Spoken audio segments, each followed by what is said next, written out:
संतान पत्नी की प्राप्ति निश्चित होती है। संतानहीन को संतान प्रदान करने वाली यह कथा अत्यंत महान है। पितृपक्ष के दौरान इस कथा का श्रवण प्रत्येक मनुष्य को करना चाहिए। इसका श्रवण करने से पितरदेव प्रसन्न होते हैं और वरदान देते हैं। श्री कृष्ण कहते हैं, हे गरुड़, प्राचीन काल की बात है। रुचि नामक एक राजा थे जो संसार के माया मोह को छोड़कर निर्भय होकर ब्रह्मचर्य का पालन करते हुए निरहंकार भाव से पृथ्वी पर विचरण करने लगे। उन्होंने संसार की सभी खुशियों और भोगों का त्याग कर दिया था। उन्होंने घर में रहना भी छोड़ दिया था। वे एक बार ही भोजन करते थे और वन में भटकते रहते थे। उन्हें ऐसा वैराग्य धारण किया हुआ देखकर उनके समस्त पितृगण अत्यंत दुखी हो गए। अपने वंशज को इस प्रकार से वंश को नष्ट करता हुआ देखकर उन्हें भय लगने लगा। उन्होंने सोचा कि वे स्वयं चलकर अपने वंशज से मिलेंगे और उसे वैराग्य का त्याग करने के लिए कहेंगे। फिर एक दिन जब ऋषि रुचि ध्यान मग्न होकर तपस्या कर रहे थे, उसी समय उनके समस्त पितृगण उस स्थान पर प्रकट हुए। जब ऋषि रुचि ने अपनी आंखें खोली तो उन्होंने 4 दिव्य आत्माओं को अपने सामने खड़ा देखा। उन्हें देखकर वे आश्चर्यचकित हो गए और उन्हें प्रणाम करते हुए कहने लगे, हे महान आत्माओं, आप कौन हैं और किस कारण से आप मुझे दर्शन देने के लिए पधारे हैं? वे सभी दिव्य आत्माएं कहने लगी, हे वत्स, हम तुम्हारे पूर्वज हैं और हम तुम्हारे इस वैराग्यपूर्ण आचरण से अत्यंत दुखी हैं, इसीलिए तुमसे मिलने के लिए आए हैं। ऋषि रुचि ने उन्हें नमस्कार करते हुए आदर पूर्वक पूछा, हे पितृगण, आप सभी के दर्शन करके मैं कृतार्थ हो गया, किंतु आप मेरे आचरण से दुखी क्यों हैं? कृपया मुझे विस्तार से बताइए। मुझसे ऐसी कौन सी भूल हो गई है जो मेरे पूर्वज मुझसे असंतुष्ट और दुखी हैं? तब वे सभी पितृगण कहने लगे, हे वत्स, तुमने किस कारण से विवाह नहीं किया? विवाह स्वर्ग और मोक्ष प्राप्ति का उत्तम मार्ग है। गृहस्थ आश्रम के बिना मनुष्य को शाश्वत बंधन होता है। गृहस्थ में रहकर मनुष्य देवताओं, पितरों, ऋषियों और याचकों की पूजा करके उत्तम लोकों को प्राप्त करता है। वह देवताओं को स्वाहा और पितरों को स्वधा शब्द के उच्चारण से तथा द्वार पर आए अतिथियों और याचकों को दान देकर संतुष्ट करता है। विवाह न करके, संतान को उत्पन्न न करके तुम देव ऋण तथा पितृजनों के ऋण से मुक्ति नहीं पा सकोगे। संसार में रहने वाले मनुष्य, ऋषि तथा अन्य प्राणियों के लिए भी तुम प्रतिदिन ऋणी ही हो रहे हो। संतान की उत्पत्ति के बिना तुम स्वर्ग को कैसे प्राप्त कर सकोगे? देव पूजा, पितृ तर्पण तथा संन्यास ग्रहण किए बगैर तुम्हें स्वर्ग की प्राप्ति नहीं होगी। सभी पितृ कहते हैं, हे पुत्र, यदि तुमने विवाह नहीं किया तो यह अन्याय केवल तुम्हें कष्ट ही देगा। मरने के बाद तुम्हें नरक की प्राप्ति होगी और अगले जन्म में भी कष्ट भोगोगे। फिर ऋषि रुचि ने अपने पितरों से कहा, हे पितरों, जीवन में विवाह करना अत्यंत दुखदायक है। इससे पाप का संग्रह होता है और अंतकाल में यह अधोगति प्रदान करता है। इसी विचार से मैंने स्त्री के साथ विवाह नहीं किया है। स्त्री संग परिग्रह करने से मुक्ति नहीं मिलती। जो व्यक्ति अविवाहित रहकर प्रतिदिन विद्या ग्रहण करता है और ज्ञान के अमृत से अपनी आत्मा को निर्मल करता है, वह मेरे लिए श्रेष्ठ है। विद्वानों ने अनेक प्रकार के सांसारिक कर्मों का वर्णन किया है। इसीलिए मनुष्य को अपने इंद्रियों पर संयम रखकर तत्व ज्ञान के जल से आत्मा को शुद्ध करना चाहिए। फिर पितरों ने कहा, हे वत्स, इंद्रियों को वश में रखकर ज्ञान के द्वारा आत्मा को निर्मल करना चाहिए। तुम्हारा यह कथन उचित ही है, किंतु यह कल्याण का मार्ग नहीं है जिस पर तुम चल रहे हो। यज्ञ, तप और दान के द्वारा अपने अमंगल को दूर करते हुए फल प्राप्ति की कामना से रहित जो शुभ और अशुभ कर्म है, वे बंधन के कारण नहीं होते। जो पूर्व का कर्म है वह भोग से नष्ट होता है। पूर्व जन्म का जो पुण्य कर्म है वह सुख दुख को भोगने से निरंतर नष्ट होता रहता है। फिर ऋषि रुचि ने कहा, हे पितामह, वेदों में कर्म मार्ग के प्रतिपादन द्वारा अविद्या और माया की पुष्टि की गई है। इसीलिए आप मुझे विवाह करने के लिए क्यों प्रेरित कर रहे हैं? विवाह करके मेरा अनिष्ट ही हो जाएगा। पितरों ने कहा, हे वत्स, कर्म द्वारा जो कुछ भी किया जाता है वह अविद्या है, यह सत्य है। किंतु विद्या प्राप्त करना भी एक प्रकार का कर्म है। शास्त्रों में जो विहित कर्म है, सज्जन पुरुष उनका उल्लंघन नहीं करते। उन्हें उसी से मोक्ष की प्राप्ति होती है। शास्त्रों में पुरुष को विवाह करने की आज्ञा दी गई है। विवाह न करने पर पुरुष को मुक्ति नहीं मिलती है। संतान के बिना उसे मोक्ष नहीं मिलता है। संतान के द्वारा किए गए श्राद्ध कर्म से ही उसे मोक्ष मिलता है। इसलिए हे पुत्र, तुम विधि पूर्वक विवाह करो। विवाह न करने से तुम्हारे सभी कर्म भी नष्ट हो जाएंगे और तुम विफलताओं को ही प्राप्त करोगे। यदि हमारा वंश नष्ट हो जाएगा तो हमारी आत्माएं अतृप्त ही रहेंगी। विवाह करके संतान उत्पन्न करके ही तुम अपने पितरों को संतुष्ट कर सकते हो। श्री कृष्ण कहते हैं, हे गरुड़, इस प्रकार से अपने पितरों के वचन सुनकर ऋषि रुचि को बड़ी ग्लानि हुई। उन्होंने विवाह करने का निश्चय किया। फिर ऋषि रुचि ने अपने पितरों से कहा, हे पितृगण, अब तो मैं बूढ़ा हो गया हूं। कौन मुझे अपनी कन्या प्रदान करेगा? वैसे भी मुझ जैसे वृद्ध व्यक्ति के लिए विवाह करना अत्यंत कष्ट साध्य है। फिर पितरों ने कहा, हे वत्स, यदि तुम हमारे वचनों का पालन नहीं करोगे तो निश्चित ही हम सभी पितरों का पतन हो जाएगा और तुम्हारी अधोगति हो जाएगी। इतना कहकर सभी पितृगण अदृश्य हो गए। श्री कृष्ण कहते हैं, हे गरुड़, पितरों के द्वारा ऐसे वाक्य सुनकर ऋषि रुचि मन ही मन अत्यधिक व्याकुल हो उठे। अपने पितरों की मुक्ति के लिए विवाह करने का विचार करते हुए वे कन्या की खोज में पृथ्वीलोक पर विचरण करने लगे, किंतु उन्हें कहीं भी कन्या की प्राप्ति नहीं हो सकी। अपने पितरों के वचनों को बार बार मन में सोचते हुए वे चिंताग्रस्त होकर सोचने लगे, मैं क्या करूं, कहां जाऊं? मेरे पितृगणों को मुक्ति दिलाने के लिए कौन सी स्त्री मुझसे विवाह करेगी? इस प्रकार देर तक विचार करने के बाद ऋषि रुचि ने ब्रह्मादेव की तपस्या करना शुरू कर दिया। ऋषि रुचि ने 100 वर्षों तक एक वन में घोर तपस्या की। तत्पश्चात जगत पिता ब्रह्मा ने उन्हें दर्शन दिया और कहा, हे रुचि, मैं तुम्हारी तपस्या से प्रसन्न हूँ। तुम्हारी जो भी अभिलाषा है उसे प्रकट करो, मैं अवश्य पूर्ण करूंगा। तब ऋषि रुचि ने ब्रह्मदेव को प्रणाम किया और कहा,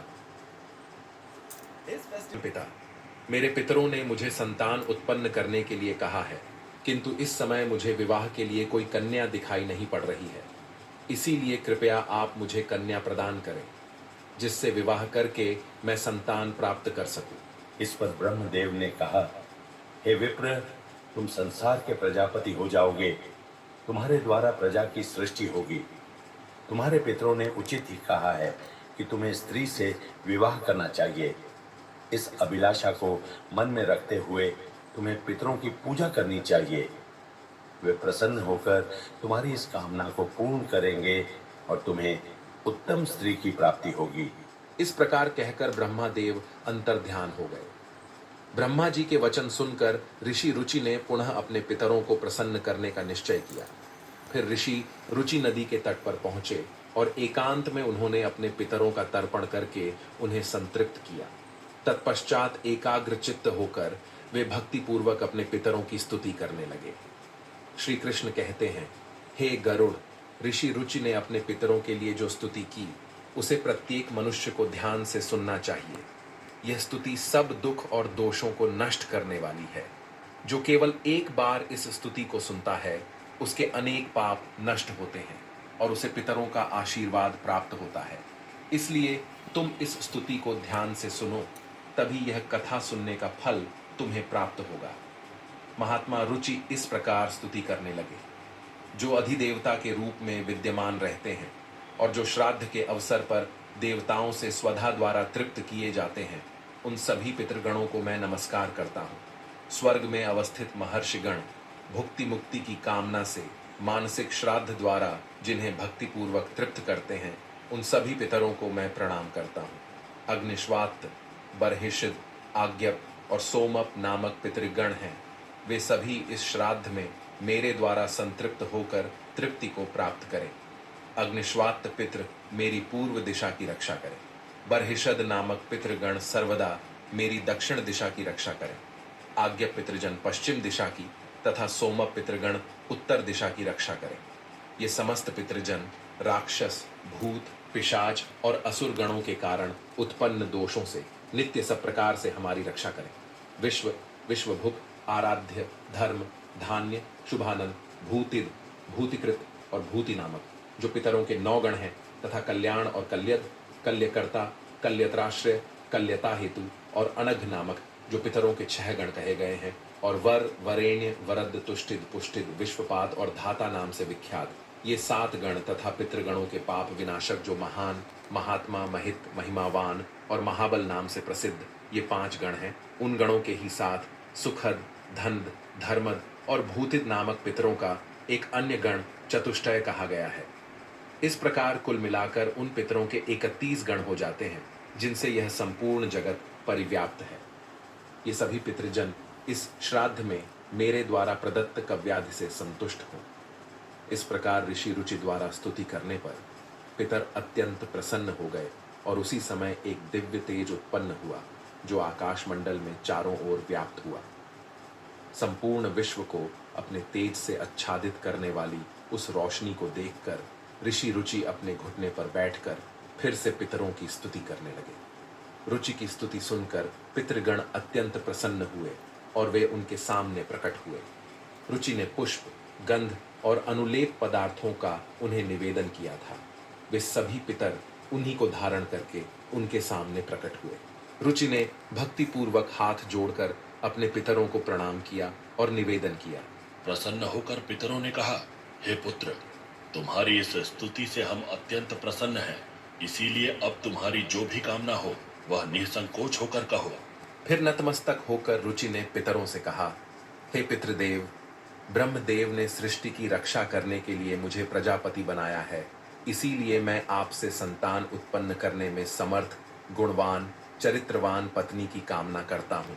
फिर पितरों ने कहा, हे वत्स, इसी स्थान पर अभी इसी क्षण तुम्हें उत्तम मनोरमा पत्नी की प्राप्ति होगी और उसी से तुम्हें पुत्र होगा। हे रुचि, वह पुत्र बुद्धिमान और बलशाली होकर रौच्य नाम से तीनों लोकों में ख्याति प्राप्त करेगा। उसके भी अतिशय बलवान, महापराक्रमी, महात्मा और पृथ्वी का पालन करने वाले बहुत से पुत्र होंगे। इतना कहकर समस्त पितृगण ऋषि रुचि को आशीर्वाद देकर उस स्थान से अंतर्ध्यान हो गए। पितरों के अंतर्ध्यान होते ही पितरों की कृपा से उसी समय उस नदी के मध्य से ही रुचि के समीप प्रमलोचा नामक मन को प्रिय लगने वाली सुंदर श्रेष्ठ एक अप्सरा प्रकट हुई। उस श्रेष्ठ अप्सरा ने मधुर वाणी में महात्मा रुचि से कहा, हे तपस्वी श्रेष्ठ, वरुण के पुत्र महर्षि पुष्कर द्वारा मेरी एक अतिशय सुंदर कन्या उत्पन्न हुई है। मैं उस सुंदर रूप वाली मानिनी नामक कन्या को भार्या के रूप में आपको प्रदान करती हूँ। आप इससे विवाह करें। इस कन्या से आपको अतिशय बुद्धिमान मनु नाम का पुत्र होगा। फिर प्रजापति रुचि ने उस अप्सरा कन्या से विवाह किया।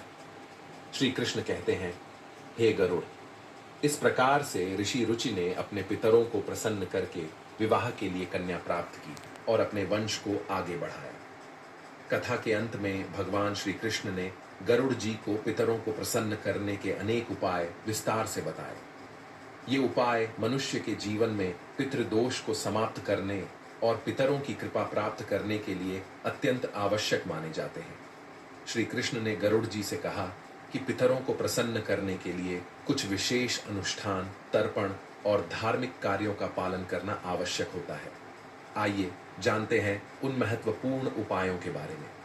पितरों को प्रसन्न करने का सबसे पहला और मुख्य उपाय तर्पण है। तर्पण का अर्थ है जल अर्पण करना। पितृपक्ष के दौरान पवित्र जल को हाथ में लेकर पितरों का आह्वान करते हुए उन्हें जल अर्पण करना चाहिए। तर्पण में काले तिल, जल, दूध और कुशा का उपयोग किया जाता है। यह कार्य पवित्र मन और श्रद्धा से करना चाहिए, जिससे पितृगण तृप्त होकर प्रसन्न होते हैं। तर्पण करते समय एयुएम पितृभ्य स्वधा मंत्र का उच्चारण करना चाहिए, जिससे पितृ संतुष्ट होते हैं और आशीर्वाद प्रदान करते हैं। श्री कृष्ण कहते हैं, श्राद्ध कर्म पितरों की तृप्ति के लिए एक महत्वपूर्ण अनुष्ठान है। इसमें पितरों के निमित्त भोजन, फल और वस्त्र अर्पण किए जाते हैं। श्राद्ध कर्म करने वाले व्यक्ति को ब्राह्मणों को भोजन कराना चाहिए और उन्हें वस्त्र एवं दक्षिणा देकर आशीर्वाद लेना चाहिए। श्राद्ध के दिन विशेष रूप से सात्विक भोजन बनाना चाहिए, जिसमें खीर, पूड़ी, सब्जी और अन्य पौष्टिक एवं ताजे खाद्य पदार्थ शामिल हों। इस भोजन को पवित्रता के साथ पितरों के निमित्त अर्पण किया जाता है। तीसरा उपाय श्री कृष्ण ने बताया गाय, ब्राह्मण और अन्य जीवों को भोजन। पितरों को प्रसन्न करने के लिए गाय, कुत्ते, कौवे